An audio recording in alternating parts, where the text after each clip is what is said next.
Hey everyone, Effie here. Today I'm going to show you how I made this holiday card using our holiday bows and poinsettia garden background stamp. So I'm starting off with an A2 size card panel and I've prepped it with an anti-static powder tool. And now I have my poinsettia garden background stamp and I've inked it up with some embossing ink. And I'm just going to lay my prepped card panel over it. And to make sure I get a nice even impression, I used my Baron, which is a common tool used in block printing, but I've discovered the tool on Instagram.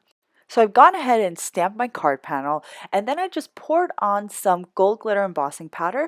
This embossing powder has white embossing powder with gold glitter in it, and it looks great against a white background. After I poured it onto the card panel, I shook off the excess and then heat the panel with my heat tool.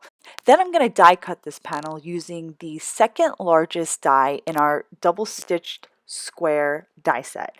After I run this panel through my die cutting machine, I'm just going to take it and measure it against my Glossy Fine gold glitter adhesive sheet, and I'm going to cut out a square. And then since these are adhesive sheets, I'm going to take the protective backing off and just adhere that square onto some cardstock. I essentially made my own glitter cardstock. Then I'm going to cut that glitter square out because I'm going to run this panel through my die cutting machine using the second and third largest dies from our double stitched square die set, because I'm going to create a square frame that's going to go above my embossed panel. When I make my frames using our double stitch dies, I always die cut the outer edge first and then the inside edge because I can never line the two dies up together when I try to die cut everything at the same time. Once I've completed my glitter frame, I'm going to go ahead and start stamping our bows. I'm going to stamp the largest bow from our holiday bow set, which was released over a year ago.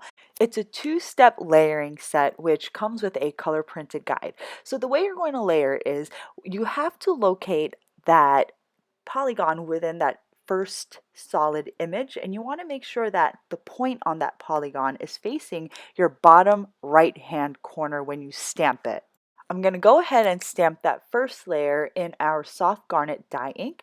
After I've stamped that first layer, you're going to find that empty triangle in that second layer stamp.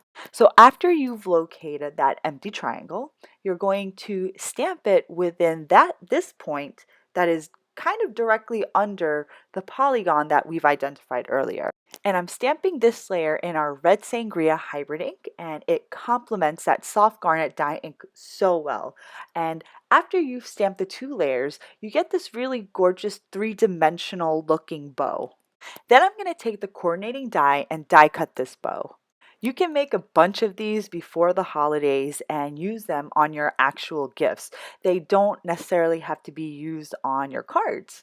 Next, I'm going to start wrapping some gold thread around my panel. So to do that, first I tape one end of the thread behind my panel on one side, and then I'm going to tape another end of the thread on the other side behind my panel. And then I'm just going to wrap that thread around about 7 to 10 times. Once I've gone around about 7 to 10 times, I'm going to tape down all of that thread behind the panel just to make sure that the card doesn't come loose when I send it to the recipient later on. I'm going to repeat the process of wrapping thread around my embossed panel, but I'm going to go perpendicular to the direction that I was just going in because I want to make the front of the panel look like it was wrapped in this ribbon or thread. And I'm just putting down some extra tape to make sure that it all stays down. Next, I'm going to take my embossed panel and just adhere it down onto the front of a top folding card base. I was quite liberal with my adhesive here because I want to make sure that none of that threading comes loose later on.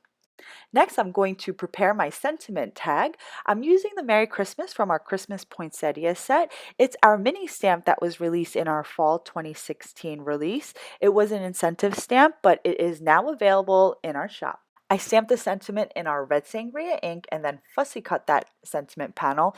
Then I cut out a rectangle from our Glossy Fine Gold Glitter Adhesive sheet, made some more cardstock. Then I adhered our sentiment right onto the glitter panel, and then I fussy cut the entire thing out, leaving a nice glitter border around our sentiment. Next, I created a hole in our sentiment tag. If you have a hole punch, by all means use it. I did not have one on hand, so I just used my scissors. Then I took a double loop of my gold thread and I put it through that hole. And I used my tweezers for this because it really helped. I couldn't do this just with my hands alone. So instead of tying that thread, I just took some more tape and I kind of tied it all together with the tape. Then I'm going to tape down our tag right in the center of our threading. And I'm using some micropore tape, which is really good because when you put it down, it kind of looks almost translucent, but you want to make sure that it's not really sticking out from under the bow. But the bow is quite large, so it does cover all the tape that I put down. Next, I put down strips of foam tape behind my gold glitter frame. You want to leave some areas without foam tape where the thread is because then you'll end up with 4 lumps on your frame.